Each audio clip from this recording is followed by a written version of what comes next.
नमस्कार दोस्तों, आप सबका स्वागत है हमारे चैनल एस्ट्रोवर्ल्ड में। अगर आपने हमारे चैनल को अब तक सब्सक्राइब नहीं किया है तो अभी सब्सक्राइब करें। नवरात्रि के 9 दिन आदि शक्ति माँ दुर्गा को समर्पित होते हैं।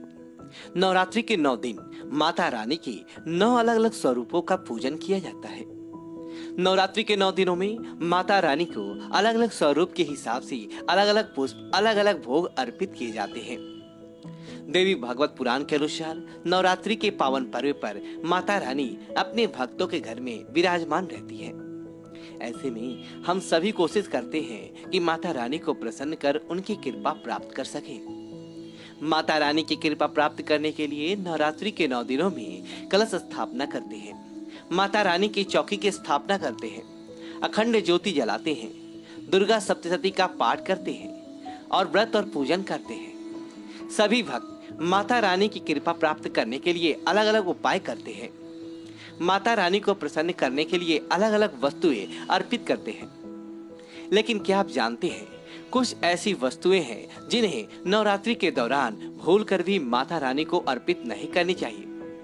अगर इन वस्तुओं को आप गलती से भी माता रानी को अर्पित करेंगे तो आपको व्रत और पूजन का पूर्ण फल प्राप्त नहीं होगा। इसलिए माता रानी की कृपा प्राप्त करने के लिए आपको ये जानना अति आवश्यक है कि कौन सी ऐसी वस्तुएं हैं जो माता रानी की पूजन में भूल कर भी इस्तेमाल नहीं करनी चाहिए।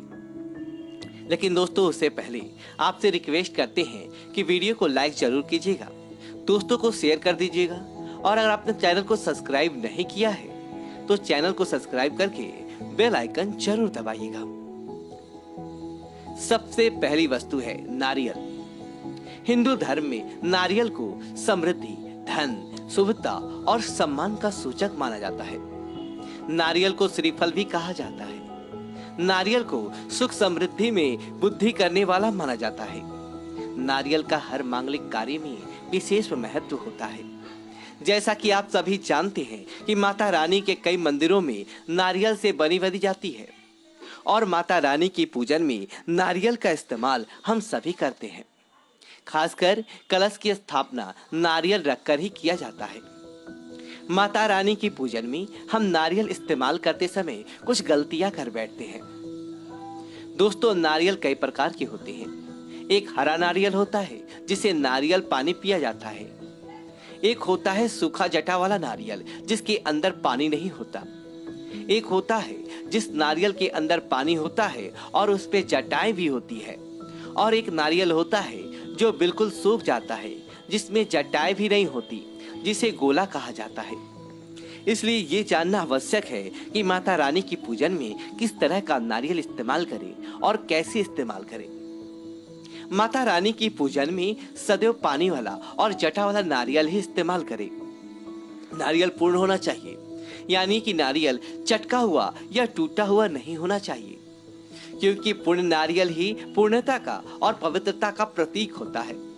पूर्ण नारियल ही सुख समृद्धि का मदक होता है। पूर्ण नारियल को ही श्रीफल यानी कि माँ लक्ष्मी का फल कहा जाता है। नवरात्रि में माता रानी के कलश की स्थापना करते समय भी सदैव साबुत जटा वाला पानी वाला नारियल ही कलश पर स्थापित करना चाहिए।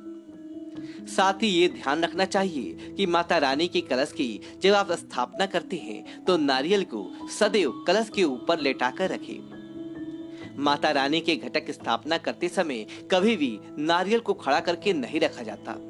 नारियल को सदैव लेटाकर कलश के ऊपर रखना चाहिए और लेटाते समय भी आपको इस बात का ध्यान रखना चाहिए कि नारियल का जो मोटा हिस्सा है वह आपके तरफ होना चाहिए और जो पॉइंटेड हिस्सा है वह दूसरी तरफ होना चाहिए।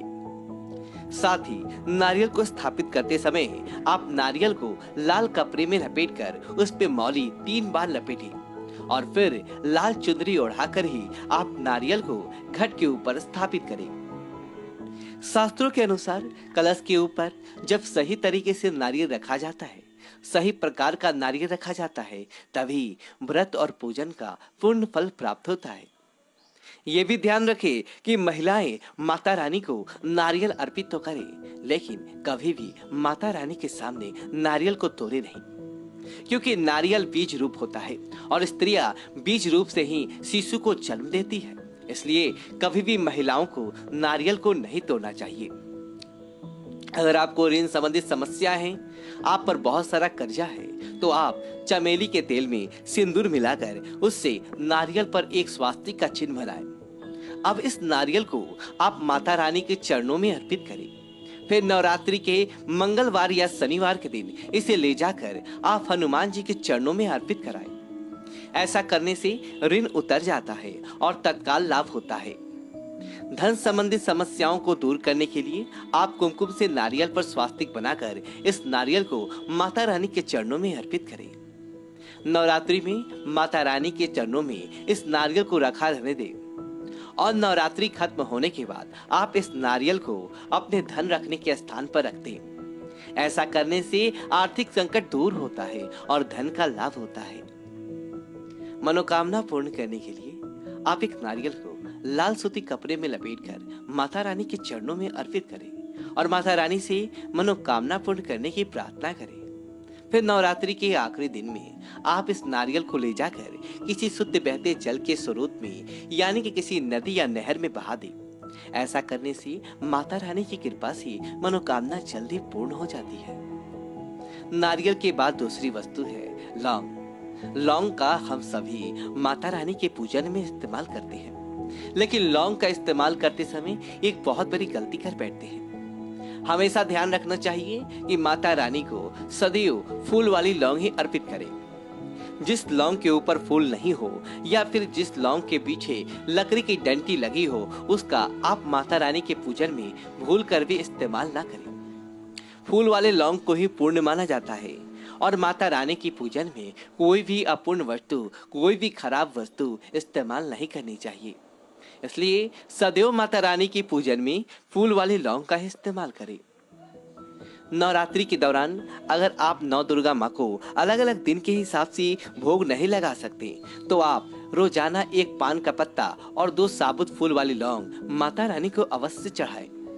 ऐसा करने से नौ दुर्गा माँ की कृपा प्राप्त होती है।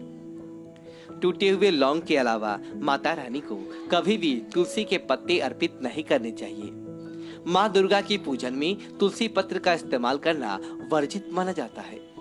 तुलसी पत्र के अलावा आंवला भी माता रानी को अर्पित नहीं करना चाहिए और दुर्वा भी माता रानी को अर्पित नहीं करनी चाहिए। दुर्वा भगवान श्री गणेश को अति प्रिय है। नवरात्रि में आप भगवान श्री गणेश को दुर्वा अर्पित कर सकते हैं।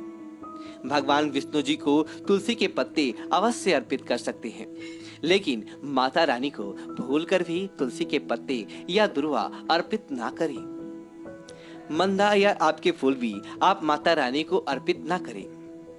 माता रानी को सदैव लाल रंग के फूल अर्पित करने चाहिए। लाल रंग के फूल माता रानी को अति प्रिय है। खासकर माता रानी को अड़हुल और कमल के फूल अति प्रिय हैं।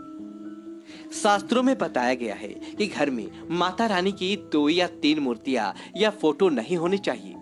इस बात का भी आप विशेष ध्यान रखें और माता रानी की पूजन में कोई भी खंडित चीज इस्तेमाल ना करें। खंडित चीज जैसे कि चटका हुआ या टूटा हुआ दीपक या फिर चटका हुआ कोई बर्तन। साथ ही ये भी ध्यान रखें कि लोहे के और प्लास्टिक के बर्तन आप माता रानी की पूजन में इस्तेमाल ना करें। कई लोग बॉम्ब चाइना के बर्तन पूजन में इस्तेमाल करते हैं, लेकिन ऐसा भूलकर भी नहीं करना चाहिए कि उन बर्तनों में हड्डियों का चूरा मिला होता है।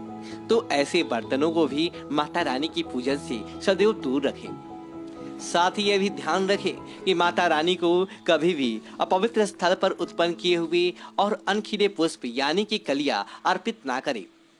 फूलों की पत्तियां तोड़कर भी आप माता रानी को अर्पित ना करें। माता रानी को जो पुष्प अर्पित कर रहे हैं उन्हें सूंघे नहीं, यानी कि सूंघे हुए पुष्प, गिरे हुए पुष्प या फिर मुरझाए हुए पुष्प आप माता रानी को अर्पित ना करें। दूसरों के यहाँ से चुरा कर लाए हुए पुष्प या फिर अपवित्र वस्तुओं में रखकर लाए हुए पुष्प जैसे कि पैंट की जेब इत्यादि जगह पर रखकर लाए हुए पुष्प भी माता रानी को अर्पित ना करें। ऐसे फूलों को चढ़ाने से माँ प्रसन्न होती है और जातक को पूजा का फल प्राप्त नहीं होता। दोस्तों, नवरात्रि के पावन पर्व पर माता रानी की कृपा प्राप्त करने के लिए आप इन सभी बातों का विशेष रूप से ध्यान रखें। आज के लिए बस इतना ही। वीडियो अच्छी तो वीडियो को लाइक करें और कमेंट बॉक्स में जय माता दी लिखें और चैनल को सब्सक्राइब करें। अपने दोस्तों के साथ वीडियो को बहुत ज्यादा से ज्यादा शेयर करें। धन्यवाद दोस्तों।